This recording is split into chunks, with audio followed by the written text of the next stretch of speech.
안녕, 우리 꿈땅 친구들. 어, 초등학교가 벌써 이제 방학한 친구들도 있을 거고, 또 다음 주에 방학인 친구들도 있는 걸로 알고 있는데, 우리 친구들 방학 동안 계획한 것들 잘 실천하고, 우리 세운 계획들 잘 이뤘으면 좋겠습니다. 우리가 지금 이제 함께 볼 말씀은 마태복음 3장 13절에서 17절 말씀입니다. 마태복음 3장 13절에서 17절. 제가 가지고 있는 성경으로는 신약 성경 4페이지에 있는 하나님의 말씀입니다. 마태복음 3장 13절에서 17절. 우리 함께 모여서 이제 같이 말씀 봉독했으면 좋겠지만 그러지 못하니까 각자 있는 자리에서 성경책 찾아보고 함께 말씀을 읽어봤으면 좋겠습니다. 마태복음 3장 13절에서 17절. 우리 각자 있는 자리에서 함께 한 목소리로 읽겠습니다. 시작. 이때 예수께서 갈릴리로부터 유단 강에 이르러 요한에게 세례를 받으러 하시니 요한이 말려 이르되 내가 당신에게서 세례를 받아야 할 터인데 당신이 내게로 오시나이까. 예수께서 대답하여 이르시되 이제 허락하라. 우리가 이와 같이 하여 모든 의를 이루는 것이 합당하니라 하시니 이에 요한이 허락하는지라. 예수께서 세례를 받으시고 곧 물에서 올라오실새 하늘이 열리고 하나님의 성령이 비둘기같이 내려 자기 위에 임하심을 보시더니 하늘로부터 소리가 있어 말씀하시되 이는 내 사랑하는 아들이요 내 기뻐하는 자라 하시니라. 아멘. 우리 꿈땅 친구들, 지난주까지 지지난주부터 지난주까지 예수님의 탄생 그리고 세례 요한의 탄생과 사역 내용을 살펴봤습니다. 오늘부터 함께 살펴볼 말씀은 예수님께서 세례를 받으시고 그 이후에 사역을 시작하시고 마지막으로 십자가에서 죽으시고 부활하신 후에 승천하시기까지의 내용들을 한번 예수님의 사역을 함께 살펴봤으면 합니다. 우리가 지지난주부터 예수님의 탄생과 세례 요한의 탄생, 사명을 살펴보았다고 했는데 다들 기억하시나요? 제가 지지난주에는 무슨 설교를 했고 지난주에는 무슨 설교를 했고 예수님의 탄생은 무엇 때문이었고 세례 요한의 사역은 무엇이었는지 우리 기억하는 친구들이 있었으면 좋겠습니다. 예수님께서 이 땅에 오신 이유는 죄로 더럽혀진 우리를 깨끗하게 하시려고 우리의 죄를 용서하시고 하나님의 나라에 함께 살기 위해 이 땅에 오셨습니다. 우리를 구원해 주시기 위해 이 땅에 오신 것입니다. 그리고 지난주에 살펴봤던 세례 요한의 사역은 하나님 나라를 전파하며 회개하고 하나님을 향해 바르게 살아야 함을 전했습니다.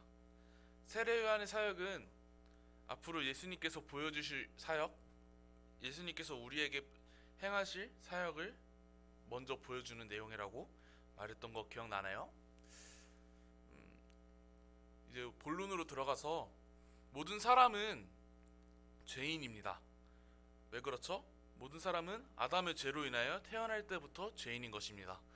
처음 사람으로 지어진 아담은 하나님께서 하지 말라 했던 선악과를 먹음으로 하나님의 명령을 어기고 그 죄인이 되었죠. 그래서 아담의 후손인 우리는 죄인일 수밖에 없습니다. 이것을 우리는 원죄라고 부릅니다. 하지만 예수님은 아담의 후손이 아닌 성령으로 잉태돼서 동정녀 마리에게서 나심으로 원죄로 인한 죄가 없는 유일한 분입니다. 그런 예수님께서는 어른이 되시고 세례 요한의 세례를 받으러 오십니다. 예수님께서는 죄가 없으십니다. 이거를 기억해 두세요. 여기서 전도사님이 질문을 하나 던져볼게요. 예수님께서는 아까 제가 죄가 없다고 했는데 그러면은 세례 요한의 세례를 받을 필요가 있었을까요? 지난주에 살펴봤듯이 세례 요한의 세례는 죄사함의 세례를 베풀고 있습니다. 예수님은 죄가 없으신데 세례 요한의 세례를 받으실 필요가 있었을까? 이런 질문을 한번 스스로 던져보고 스스로 답을 찾아보면 어렵겠죠? 이제 전도사님이 한번 같이 우리 함께 살펴보길 원합니다. 예수님께서 세례를 받으신 것은 우리의 죄를 감당하시려고 우리의 죄를 용서하려고 하신 것입니다. 예수님께서 처음 세례를 받으실 때부터 이때부터 예수님께서 어떤 일을 하실 것인지 알려주고 계신 것입니다. 죄가 없으신데 죄사함의 세례를 받으신다. 이것은 예수님께서 우리에게 우리의 죄를 사해 줄 거야 라고 먼저 보여주고 계신 것이죠. 예수님께서는 고백해야 될 죄가 있어서 그런 게 아니라 예수님께서 성취해야 할 사명이 있기 때문에 세례를 받은 것입니다. 아까도 제가 말했던 구원의 사명입니다. 그 성취해야 될 사명은 우리의 죄를 감당하시고 우리를 죄로부터 용서하시고 자유케 하시는 그 사명입니다. 세례 요한이 오늘 본문에서 본 것 같이 제가 어떻게 예수님께 세례를 베풀겠습니까? 제가 예수님께 세례를 받아야 하는데 어찌 예수님께 베풀겠습니까? 라고 말합니다. 세례 요한도 예수님께서는 죄가 없으심을 알고 있었고 자신이 베푸는 죄사함의 세례를 받을 필요가 없었다는 것을 알고 있었습니다. 하지만 예수님께서는 세례를 베풀라고 하시죠. 세례를 받으신 후에 오늘 살펴본 본문과 같이 하늘에서 소리가 들립니다. 이는 내 사랑하는 아들이요 내 기뻐하는 자라. 이때부터 예수님은 하나님의 아들임을, 그리고 구약에서 매번 말했던 메시아, 하나님께서 보내주실 구원자가 예수님임을 이미 직접적으로 말하고 있습니다. 하지만 그 당시 사람들은 그런 예수님을 믿지 않았죠. 아까 제가 예수님께서 세례를 받으신 이유에 대해 말했습니다. 예수님께서는 우리의 죄를 감당하시고 죄를 용서해 주기 위해 세례를 받으신 것입니다. 예수님께서는 세례를 받으신 후에 사역을 시작하십니다. 우리의 죄를 용서하고 우리가 죄를 용서받고 구원받을 수 있는 것은 다 예수님께서 하신 사역 때문입니다. 우리의 힘과 우리의 노력, 우리의 지식, 지혜로 구원을 받는 것이 아니라, 죄를 용서받는 것이 아니라, 우리가 죄를 용서받고 구원받을 수 있는 유일한 방법은, 그리고 영원히 하나님 나라에 살 수 있는 방법은 오직 예수님을 믿는 것입니다. 앞으로 이제 예수님의 사역을, 예수님께서 사역하신 내용을 더 살펴볼 건데요. 다른 방법으로는 구원받을 방법이 없고 오직 예수님만 우리의 죄를 용서하시고 하나님 나라에 가는 유일한 방법임을 우리 함께 말씀을 더 살펴볼 동안 더욱 깊이 깨닫고 그게 더욱 믿어지고 와닿게 되기를 바랍니다. 그래서 마지막에는 오직 예수님만이 우리의 구원의 주권이 되십니다. 우리가 하나님 나라에 갈 수 있는 유일한 방법은 오직 예수님 뿐입니다.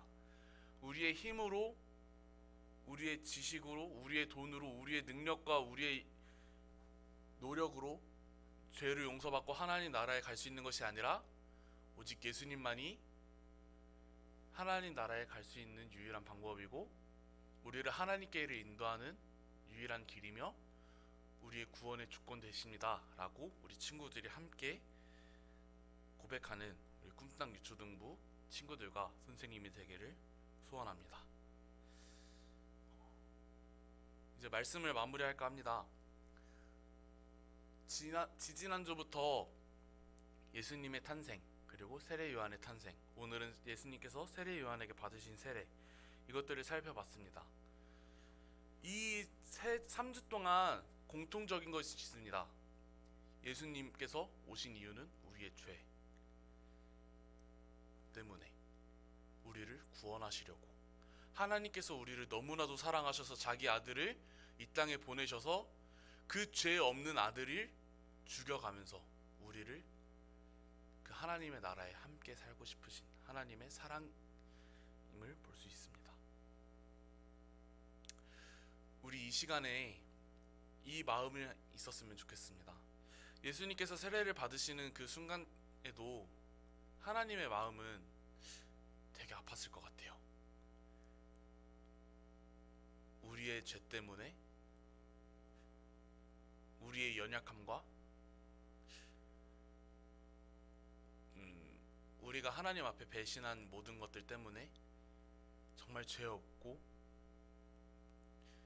깨끗하고 또 정말 아끼는 아들을 보내주신 하나님, 그 사랑에 감사하고, 그래서 예수님을 더욱 우리가 더 믿고 그 예수님께 감사하고, 우리의 모든 죄와 우리가 가지고 있는 그 짐들을 모두 감당하시고 우리를 하나님께로 인도하시는 그 예수님께 너무 감사하며, 또 그 예수님을, 오직 그 예수님만 믿고 따라가는 우리 꿈땅 유초등부 되기를 간절히 소원합니다. 기도하겠습니다. 하나님 감사합니다. 정말 당신의 아들을 이 땅에 보내시고 우리의 죄로 인하여 하나님과 원수된 우리지만 예수님을 통해서 우리를 다시 자녀 삼으시고 우리를 그 하나님의 나라에 영원히 살게 해주시며 아버지 감사합니다. 아버지, 이제 앞으로 예수님께서 우리를 위해서 하신 사역, 결국엔 그 십자가에 못 박혀 죽으시고 부활하시고 또 승천하시는 그때까지 우리가 그 예수님께서 하신 사역을 살펴보려고 합니다. 그 살펴보는 그 순간순간마다 하나님께서 우리를 위한 얼만큼 그 크신 사랑을 베푸신 것인지 우리가 깊이 깨닫게 하시고, 그리고 우리가 그 말씀들을 듣고 배울 때마다 우리의 구원의 방법은 다른 것에 있는 것이 아니라 오직 예수님께 있음을 고백하는 우리 꿈땅 될 수 있도록 주님 도와주시옵소서. 앞으로의 시간도 주님께 맡겨드립니다. 주님께서 이끄시고 역사하여 주시옵소서. 감사드리며 예수님의 이름으로 기도드립니다.